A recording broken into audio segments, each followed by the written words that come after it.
Y estamos comunicados con alguien que, por lo menos yo de hace muchos años, lo vengo escuchando y viendo en sus programas de claves para un mundo mejor, como periodista, siempre cerca de la fe, siempre cerca de Francisco, siempre cerca de la iglesia. Es como el referente, ¿no? ¿A quién le tenés que preguntar? Y le tenés que preguntar a Tito Garabal. Hola Tito, Carlos Napoli y Adrián Filinich, te saludamos. ¿Cómo estás? Hola Carlos, hola Adrián, qué gusto escucharlos, ¿cómo les va? ¿Cómo Bueno, estás? para nosotros es un referente de cómo hacer periodismo Te agradezco católico. mucho, sos muy gentil. ¿Eh? Y cómo tomaste esta noticia y qué mensaje querés compartir con nosotros con la salida y la partida de Francisco? Yo diría que primero fue sorpresivo Ajá. y después, bueno, tristeza por la partida, alegría del paso de Francisco a la casa del Padre y la esperanza de que siga acompañando a la iglesia y a su gente, especialmente a la gente de la Argentina, ¿no? Creo que es lo Claro. primero que se me ocurre decirle.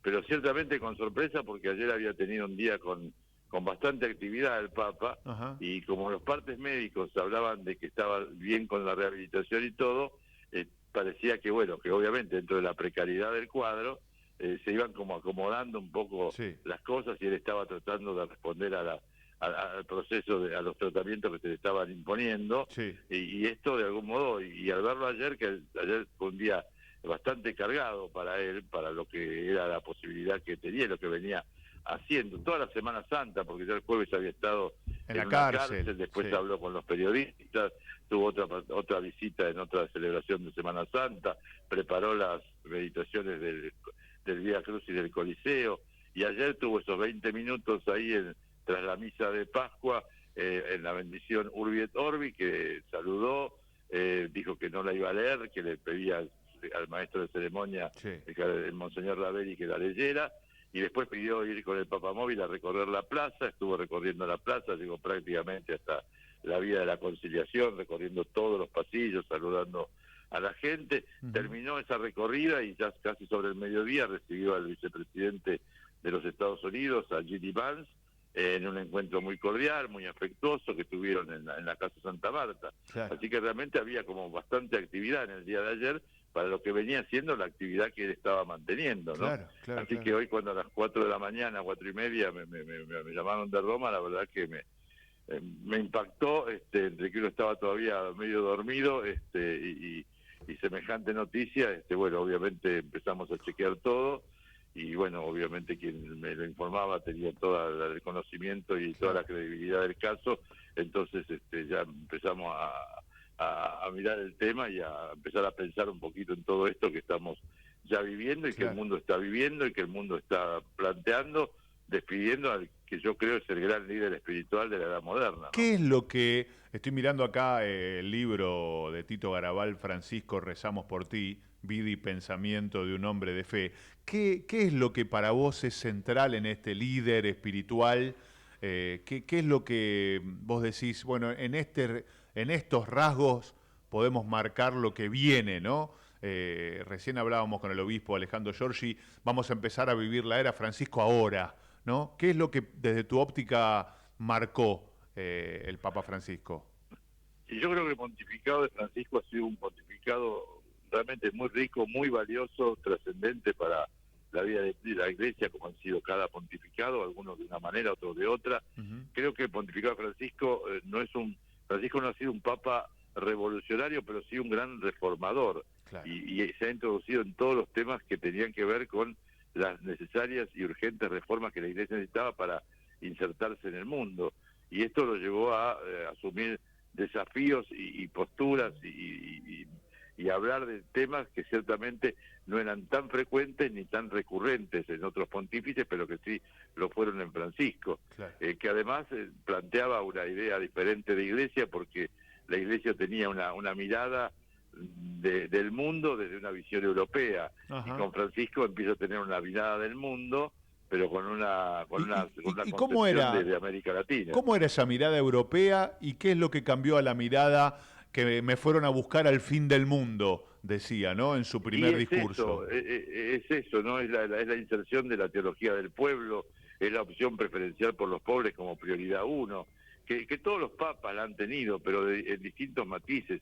Y en el caso de Francisco fue muy evidente, muy directa, y pensá que el primer viaje de él fue a Lampedusa para plantear el drama de los migrantes, ¿no? Claro. Entonces ya ahí empezó marcando un poco que su pontificado iba a girar en torno a atender a los más desposeídos, a los excluidos del mundo, y que iba a ser de algún modo la voz de los que no tenían voz. Claro. Entonces creo que esto es lo que fue fuertemente marcando un pontificado. A mí me impactó mucho un diario italiano, sí, que cuando salió de...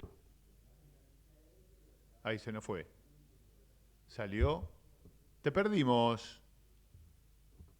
Te perdimos a Tito Garabal. ¿Nos seguís escuchando? Bueno, ahí está. Ahí te parecía que te había perdido. ¿Me escuchás bien? Ah, bueno. La voz de los que no tenían voz. La voz de los que no tenían voz, que nos quedamos ahí. Claro.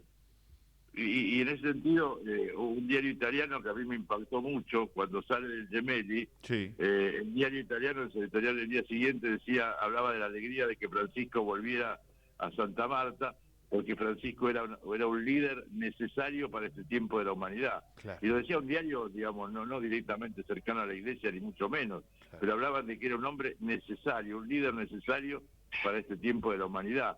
Me parece que esta era la grandeza de Francisco, que hoy reconoce el mundo, y por eso los mensajes de todo el mundo giran en torno a esto, a lo que ha sido un líder importante, que además ha marcado rumbos en su pontificado. Vos pensás que uno de los temas también que él enfoca fuertemente es que el diálogo interreligioso es el camino a la fraternidad universal, ¿no? Sí, el tema de la fraternidad universal, que también era una clave del pontificado, lo mismo que el tema del cuidado de la casa común. Sí.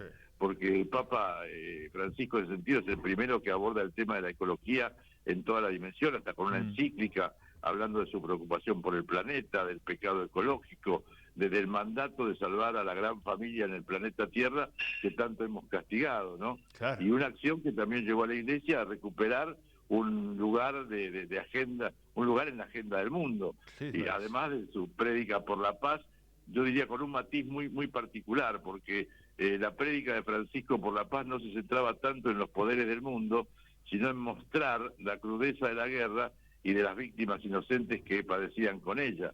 Entonces, eso sumado a lo que era el trabajo interno en la Iglesia, como puede ser la reforma de la curia romana, que fuera una curia más de servicio a las conferencias y no tanto de contralor de ellas, una curia romana que ya no fuera un lugar donde iba un sacerdote y se quedaba ya de por vida en la curia, sino que tuvieran tiempo de trabajo y volvieran a su tarea. La semana pasada hizo modificaciones a los nuncios pidiéndole que antes de ser diplomáticos fueran sacerdotes, es decir, toda una dimensión pastoral.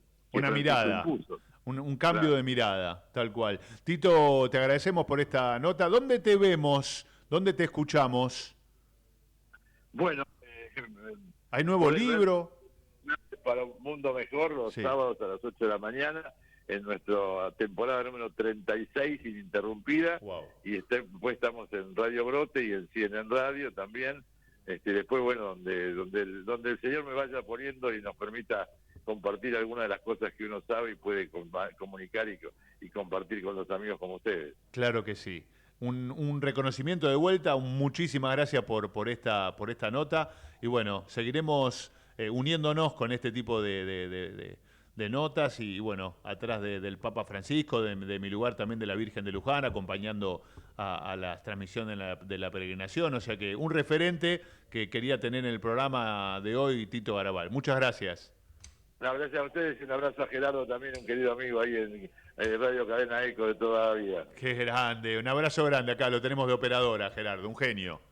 Un genio. Gracias Tito, un abrazo grande. Un cariño grande. Gracias. Tito Garabal cumplió 36 años ininterrumpidos de Claves para un Mundo Mejor.